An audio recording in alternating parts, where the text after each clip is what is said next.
2020 உலக கிண்ணத்தினுடைய போட்டிகள் விறுவிறுப்பாக நடந்துட்டு வர இந்த நேரத்தில் நேற்றைய நாளில் முதல் சுற்று போட்டிகளினுடைய இறுதிப் போட்டியாக ஆஸ்திரேலியா மற்றும் ஓமான் அணிகளுக்கு இடையிலான போட்டி இடம்பெற்றிருந்துச்சு அப்படின்னு சொல்லலாம். இந்த போட்டி ஒரு முக்கியத்துவம் இல்லாத போட்டி அப்படின்னு சொல்லலாம். அதாவது அடுத்த சுற்றுக்கு போறதுக்கான வாய்ப்பை இரண்டு அணிகளும் இழந்திருந்த நிலையில இந்த போட்டி இடம்பெற்றிருந்துச்சு அப்படின்னு சொல்லலாம். அதாவது ஆஸ்திரேலியா மற்றும் ஓமான் அணிகளுக்கு இடையிலான போட்டி. இந்த போட்டியில ஆஸ்திரேலியா அணியினர் ஒரு மிக இலகுவான ஒரு வெற்றியை பெற்றிருந்தாங்க. ஆரம்பத்தில் ஓமான் அணியினர் துடுப்படுத்தாடி இருந்தாங்க. இவங்க 17 ஓவர்களுக்குள்ளே அனைத்து விக்கெட்டுகளையும் இழந்து வெறுமனே 104 ரன்களை மட்டும் பெற்றிருந்தாங்க அப்படின்னு சொல்லலாம்.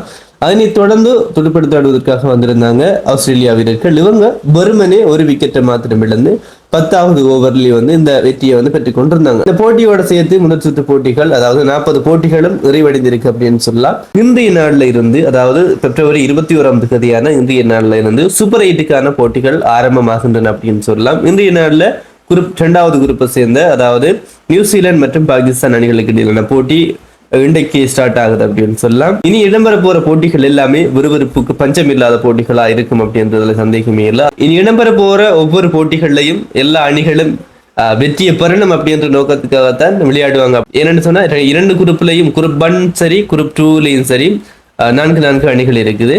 2 குரூப்ல இருந்தும் முதல் 2 இடங்களை பிடிக்கக்கூடிய அணிகள் தான் அடுத்த சுற்றுக்கு, அதாவது செமி ஃபைனலுக்கு போவாங்க. அதனால எல்லா அணிகளுமே அவங்களுடைய எல்லா பலத்தையும் இந்த போட்டிகள்ல காட்ட வேண்டும்.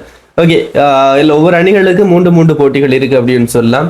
அதன் அடிப்படையில் முதல் 2 இடத்தை பிடிக்கக்கூடிய அணிகள் அடுத்த சுற்றுக்கு போகும். முந்தைய நாள்ல நான் ஏற்கனவே சொன்ன மாதிரி நியூசிலாந்து மற்றும் பாகிஸ்தான் அணிகளுக்கு இடையிலான போட்டி. இந்த போட்டியில எந்த அணி ஜெயிக்கும் அப்படின்றத கமெண்ட்ஸ்ல சொல்லுங்க. அதே போல நாளைய நாள்ல 2 போட்டிகள் இடம்பெற இருக்குது. அதாவது இலங்கை மற்றும் இங்கிலாந்து அணிகளுக்கு இடையிலான போட்டி மாலை 3 மணிக்கும், அதுக்கு அடுத்த போட்டியாக இந்தியா மற்றும் சவுத் ஆப்பிரிக்கா அணிகளுக்கு இடையிலான போட்டி இரவு 7 மணிக்கு இடம்பெற போகுது. ஓகே, இன்றைக்கு இடம்பெற போகின்ற இந்த நியூசிலாந்து மற்றும் பாகிஸ்தான் அணிகளுக்கு இடையிலான இந்த போட்டியில எந்த அணி ஜெயிப்பாங்க அப்படின்னு நீங்க நினைக்கிறீங்க? கமெண்ட்ஸ்ல சொல்லுங்க. இந்த போட்டி முடிவடைந்த உடனே அதனுடைய ஸ்கோர் விவரங்களோட அடுத்த வீடியோல சந்திப்போம்.